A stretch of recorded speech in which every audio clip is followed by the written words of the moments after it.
I describe my favorite genre as nervous laughter. Like, right when you're going on a roller coaster and you're like, am I going to just start cracking up or crying? And I want to just live on the apex of that curve. Hello, and welcome back to The Director's Cut, brought to you by the Directors Guild of America. Today's episode takes us behind the scenes of director John Lee's new horror film, False Positive. The film tells the story of Lucy and Adrian, who after months of trying and failing to get pregnant, believe they have found their dream doctor in the illustrious Dr. Hindle. But after becoming pregnant with a healthy baby girl, Lucy begins to notice something sinister through Hindle's gleaming charm. In addition to False Positive, Mr. Lee's other directorial credits include the feature films Pee-wee's Big Holiday and episodes of Search Party, Broad City, Inside Amy Schumer, and Neon Joe Werewolf Hunter. Following a recent screening of the film at the DGA Theater in New York, Mr. Lee spoke with fellow director Sarah-Violet Bliss about filming False Positive. Listen on for their spoiler-filled conversation. Great, wonderful job. Thank you. Have you seen Rosemary's Baby? The thing,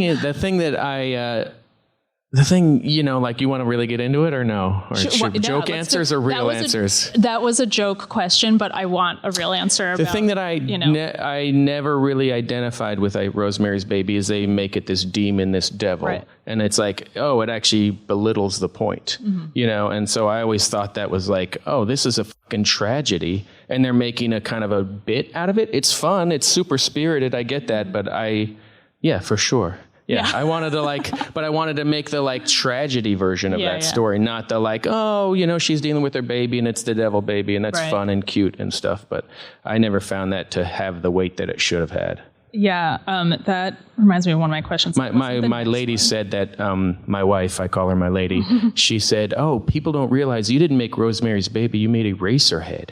And I always think I'm standing more on the shoulders of Eraserhead than Rosemary's Baby. Right. One of my questions that I think is a good follow-up to that is that the doctor essentially exploits Lucy's vulnerability, which at first she's really grateful for, Yeah, for sure. Yeah. Because it's just nice to actually get all this attention and have people looking in your that shot of coming in and out of the tongue and ears and whatever. It's I'm being taken care of, and I don't have to worry about this anymore. Now ignorance someone else is bliss. Yes. Yeah, exactly. And the advantage of that's we have such a healthcare system here in this country. We don't actually have support. Women, I think, see doctors more than men. But I have no idea what the fuck I'm talking about when I go into the doctors. Yeah. And so it's you rely and you have this trust, and that's where you get. I don't want to say doctors are evil. I don't actually have a position in this movie on that. But I think that's where you can be debased pretty easily. Yeah. I think also there's so much in pregnancy particularly that you're supposed to know what kind of doctor you want and and there are so many choices that need to be made, and you want to both be an advocate for yourself, but also you just want someone to know all the answers, and you have to make all these hard decisions, or about what kind of tests to take, or I think there's only one birthing center in New York City left. Is that right? I'm going to guess no one here knows that. I probably will be the authority. I think there's only one non-medical birthing center that's attached to a hospital, which to me is insane. Yeah. That we don't have this freedom of choice of options. Right. That just seems, that's cuckoo bananas to me. And then I think it's on the Upper East Side. No one in Brooklyn, the home of that kind of thinking. It's just so you go to a doula or something like that, or a midwife, they're amazing. They can be, and they can be great. But they also, not all of them are signed on with a hospital. Right. So if you have emergencies, sometimes you get rushed to the hospital. Yeah. And they're just bye-bye, good luck. Seems psychotic. Gosh. Yeah. Are you worried now about having a child? I don't think there's a woman who isn't worried about having a child. Yeah. Allison didn't. Yeah. So the doctor exploits Lucy's vulnerability. And it feels like that adds a really interesting dynamic to their relationship, the feeling like grateful for that.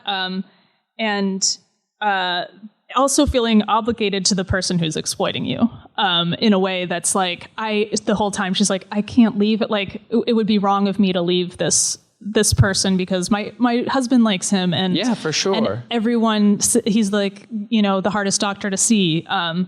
And I was wondering if you just drew from any personal experience in creating this relationship, or is this kind of dynamic one that you want to just keep exploring in your work? Or exploitation. Yeah, I like exploitation certainly. The personal connection is probably previous to meeting the doctor, like why I made this movie. My wife and I had a miscarriage, and that you're sort of lost in those worlds. You don't know what it means and what it is, and you talk to friends and they're like, oh, me too.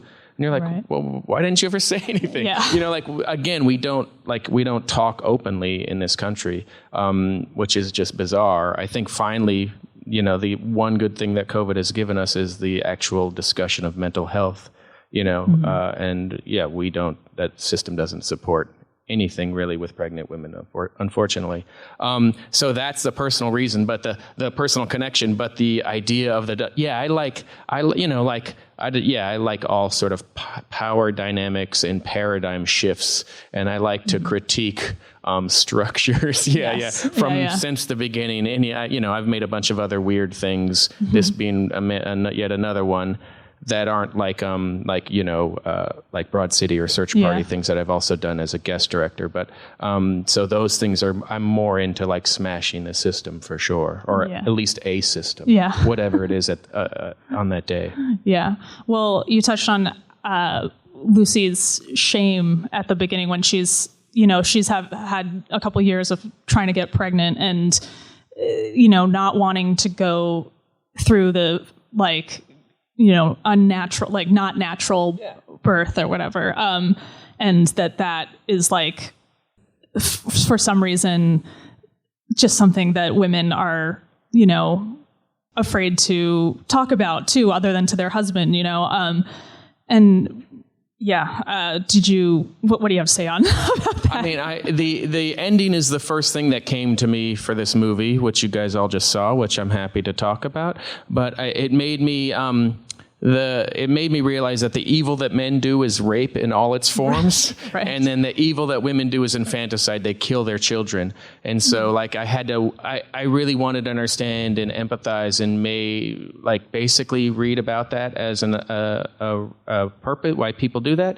And then understanding and having just like a actual sympathy and empathy for that person, because that person thinks they're actually protecting their children for various reasons, and the person who does that often thinks they are saving their children from something, whether it be a partner or a lack of support. And so I just started to have a lot of empathy for that character, and tried to go backwards and understand why she would end up in that situation. Right. And, so that exploration is the whole movie. Thing. Yeah, is the whole thing of just like trying to have sympathy for that person. Yeah. Because I can't contemplate that. Right. That's the closest I can get to understanding that.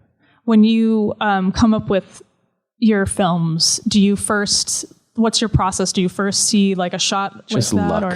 Or just luck? It just depends. It just depends. You as a writer yourself, like what is it? Sometimes it's random. Sometimes it's an image. Sometimes it's a character. Sometimes it's a joke. Sometimes it's, all those, it's all of it. Yeah. You have to macro all the time. You have to be thinking big and small picture and stuff like that. So in this particular case, it was a couple things. It was me reading Peter Pan and my wife and I, and then, and just trying to understand that sort of image. Yeah. Cool. So how did you and Alana come together to work on this project? I directed a bunch of Broad City. Right. And then have you know Alana? Do you I don't know her. I've met her a couple times, but I don't know. She's like a very get things done person. So she just said, what are you working on? Yeah.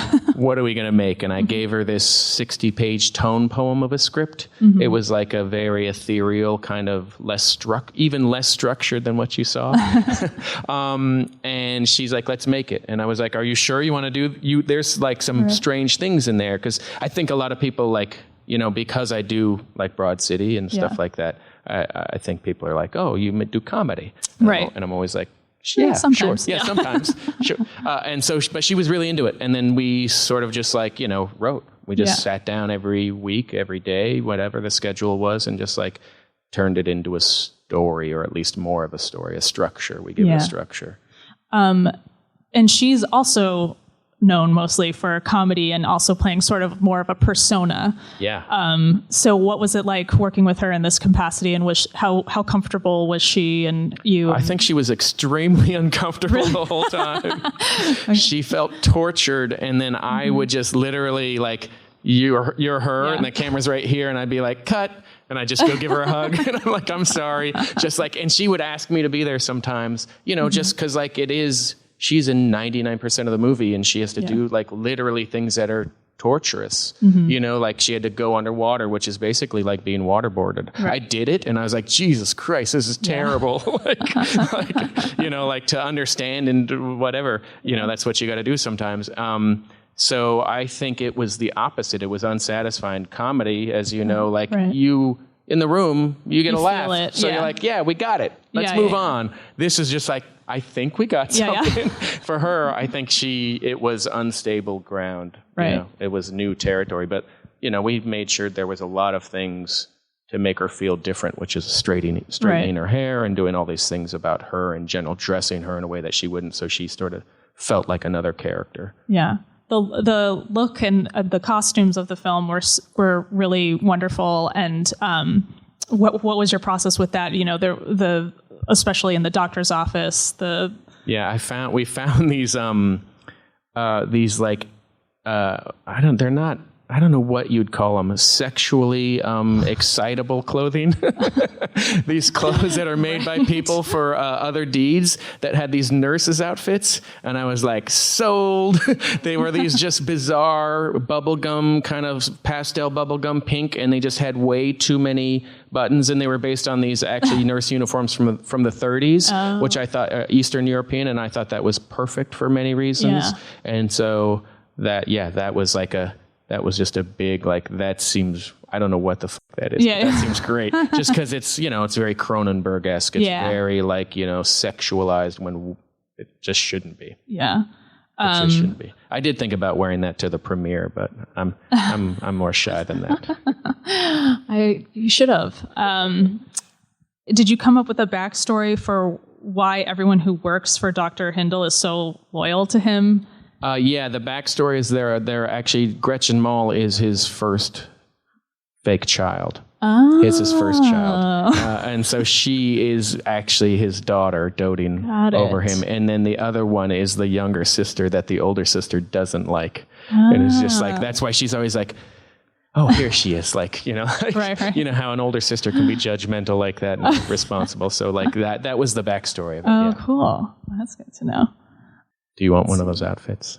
I don't know. It doesn't really suit me. No, it doesn't seem like it. Yeah, that's why I didn't wear it. Oh, did you, like when coming up with the script with Alana or, anyone that you discussed it with, did you go into the psychology of why Dr. Hindle wants to spread his seed? We did. There's actually a bunch of little secrets in the movie that we compared him to Johnny Appleseed. That was our joke. That's why his name is John. And he sort of whistles a tune very similar to the Johnny Appleseed song. Yeah, I mean, the reason why I did a lot of research into those doctors, and there's like a lot of little things. Like when she confronts him and finally beats the shit out of him, he's holding a jar of his own fluids. Right. And basically, a doctor would do that all the time. A nurse called him out and finally discovered what he was doing. Yeah. A couple would come in, and he'd be like, I'll be there in 10 minutes. He'd go into the bathroom, and then he'd come out of the bathroom and he'd inseminate them. Yeah. And like they learn and so that's literally what he was doing. So that moment is there for, it's all based on truth. Most of what he did, the saying that you have low HCG levels, that's that's a fake thing that those doctors do. They say you have a problem. Right. And that actually problem is pretty normal. That's you should actually have low levels when you're pregnant. But if you don't know that, you'd be like, oh my God. Right. And so they take advantage of their authority, and then they're like, I got you. I can take care of you. Yeah. And so, that was a lot of research. And the end credits were originally going to be a photo montage of all those doctors, but legally we weren't allowed to because some of what they've done has not been illegal. It's not against the law. Some of them have never admitted it, so I'd be liable for stuff that they clearly had done.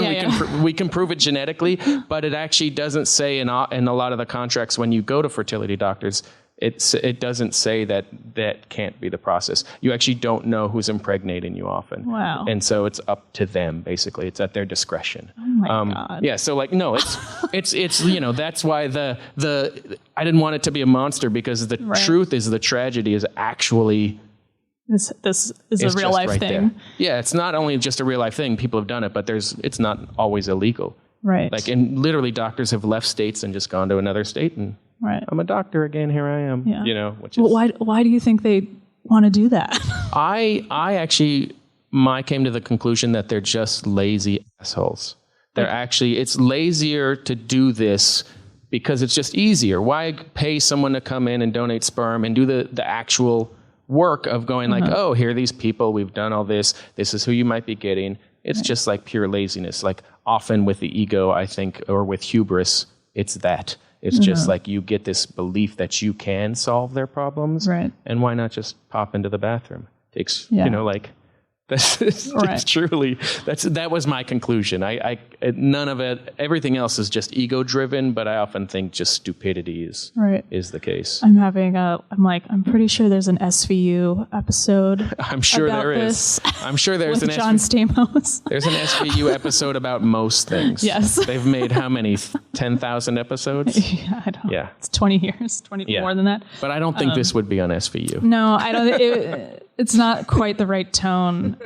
Also, I'll just rinse. So my friend has a podcast about fertility, and she had a person on her podcast who donates their sperm consistently, and also he keeps track of. I don't know how. I can't remember, but it was he was really into literally spreading his seed. And even though he didn't get any money for it or anything, he just wanted to populate the world with his children.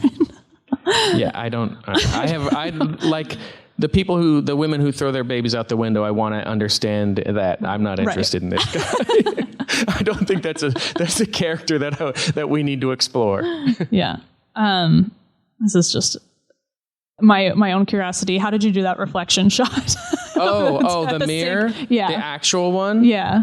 That is actually really easy. Okay. So I filmed it to go straight on, and it just wasn't actually exact. Mm-hmm. So I just flipped the frame. Okay. Yeah. Okay. I just was in the editor's John Philpott, and I just said, "Oh, Philpott, it's just it's not 100% accurate." Right. And then I was just just flip the frame. Yeah, it's often the best answer is just really technically easy. Right. Just double it up. Visual effects. Yeah. Yeah, there's a lot of mirrors in there. But that's the one where she's rebirthed and sees her bloody self. I couldn't do that one. I couldn't flip that one because we did that tracking shot in. So it was slightly off. Yeah. It's got to be on sticks, I guess. I'm a little upset about it, but I'll get over it.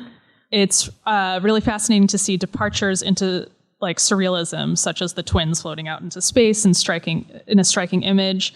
In a movie that starts out grounded, what's your process for designing how these moments will feel and when and how to introduce them to the storytelling? I think it came on early into the story, into the writing of the movie. I wanted people to know what it felt like to be gaslit, and I'm going to guess women know that more than men. I've only sort of experienced that very little in my life, but cinema seemed the perfect form to do that. It already is a lie, so why not just overtly lie to the audience? Because you take those leaps of faith, and so I wanted people just to experience that kind of you're just debased and you don't know, and you literally start, wait, I just saw that with my eyes. Right. Only one time does she wake up from a dream, and I wanted to have that trope in there because it's the obvious one, with the sexualized one between Hindle and her husband. That's so clearly like impossible. Like how did she get in that room? All those things. So I wanted you to know that I understood that. But like other times I kind of was really into people not knowing where they were and on purpose, and so like that just leads itself to then in her character intuition and kind of fantasy and all those things and questioning reality. And so then you kind of have to do it. If you have to be strange. So I don't know if I found an excuse to be strange, or if it's vice versa. But I think in this particular case, that was like written into the thing, because the debate is not, is she crazy or not? Right. It's what drove her crazy, and it's the idea that people say you're crazy that drives you crazy, right? So like that it's just a cycle. And as people are like, well, is this real or not? It's like, I'm actually not interested. I don't care if you think it's real or not. That's not the discussion I want to have. Right. It's just like, why did she get there? Or what made her feel that way? Yeah. Does the movie look and feel how you imagined it? Ooh, that's a good question. Am I satisfied? The ending still does. You make a movie, you see it 1,000 times. You make a show, you see it so much, you're just like, it's fine, it's good enough. But I think the ending still like actually affects me. Good. Like in a way that I'm like, oh, good. Yeah, it still works. Yeah. I'm still like both sad and elated. It's happy, but tragic all at the same time. And it's like weird in a place that I like to live in. But pretty much like that weird reflection shot I wrote in the script, I wanted her to be, I don't remember what the script says. Lucy and her husband stand in the mirrors and they're reflected. So it's a 4-shot where she's surrounded by 2 men. So that's all in the script, and that was all very specific. But Pavel, the DP, he added some other strange, interesting things. But yeah, I think I'd say it's like 89%. Yeah. It's pretty good. Yeah, that's a pretty good number. Yeah. Well, I mean, I also feel like whenever I make something, it's on the first day, I'm like, oh, okay, that's what it is. No, yeah. Like, it's just like, okay, I'm seeing what it is. Yeah. Yeah. No, someone who was unkind to me they were like in the middle of it they're like, we were getting into this discussion of dreams in movies. And I was saying, you don't always have to wake up from a dream in a movie. And they were like who? No one does that. And I'm like, Kubrick? Right. I don't know. Have you heard of him? And then this person was like, well, this movie, that shot's not a Kubrick shot. And I was like, I have like he had $8 million 40 years ago. I had $4 million right now in New York City. So like I can't like design new carpet. Yeah. I can't paint the walls of a hotel. So you show up and you go like, all right, this is gonna be good. Yeah. We'll make it work. Like you have to be practical or you're just never gonna actually make something or get something done, or you're going to take 5 years to make something, which is a different sort of torture. And I think a lot of that does come from television, which I think is a little bit more, practical and working class, if I can add some class to it. I think it is, I think that makes more sense. You start to you're in New York City too. You just start to go like, all right, great. So there's like 40 people who just won't move. Yeah. Let's shoot. They don't want to. Nope. They're throwing a fit. Let's change the scene, or like just go like that. Just look that way. It's just a real thing you have to deal with. Yeah. What did you learn about yourself as a filmmaker when making this? Oh, these are terrible questions. That is I think the editing process of this was the most difficult thing I'd ever done. Yeah, and it was just me and Phil Pott, who I'd known, but I'd known he started on Wonder Shows with me, so I've known him for 15 to 20 years. Yeah. Like, I made music videos for his band. We're friends. We hang out. Like, his kids know my kids. We go hang out together. And it was like, it was a really isolating process, which was very strange. So I don't know what I learned during that process, but I learned that I got through it. Yeah. And I learned I feel like I'm a pretty patient person, to be more patient. And I learned to kind of be maybe more daring than you think you need to be, or like a little more bold than you need to be, if that makes sense. Yeah. Yeah. what was more difficult about this editing process than other? I mean, you saw the movie's weird. Because it's weird, right? Yeah, the movie's weird. I think literally people were like, you made Broad City. You did Search Party. Make it weird in the right way, like that's. There were things literally of wanting to take some giant chunks out of that. I was just like, if you do that, then like, should we remove the ending of the movie? Right. Yeah, like the entire, like that whole throwing out the window breastfeeding. Right. Should that go out? Right. And I was just like, well, then what the what is the it? movie? Yeah. What's the what is it? And like out of uncomfortableness with the issues. And I was like, well, this movie's about the issues, so we actually can talk about it.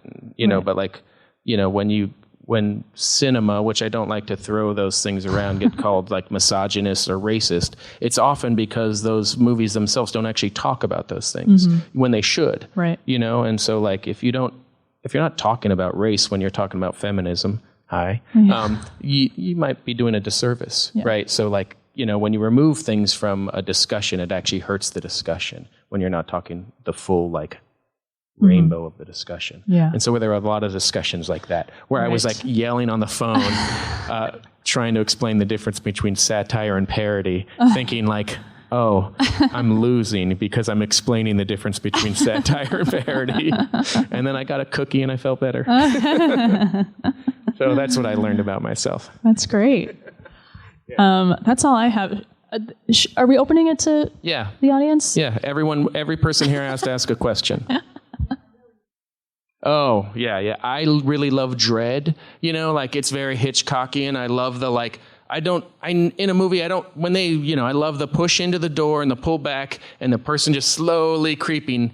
I never care what's in the door. I never care when they open it. I don't care if it's a dumb cat jump scare. I don't care if it's a monster. To me, I'm always like, can I just make a Michael Snow version of that? Just it goes on for like hours. And so I just really wanted to feel that way.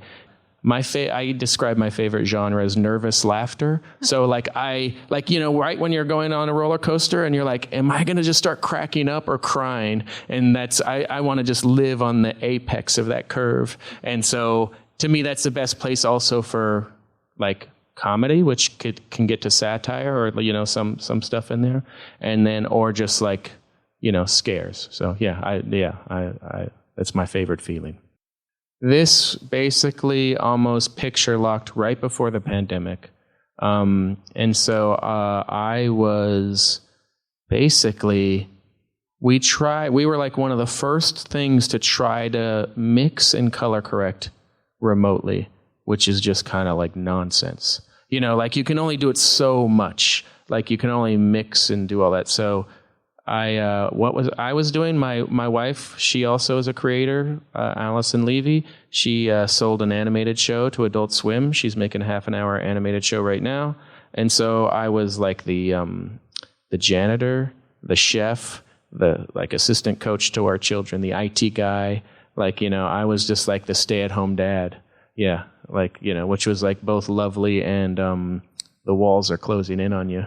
My daughters told me that I drink too loud. That's what I learned. So that's what I did during the pandemic.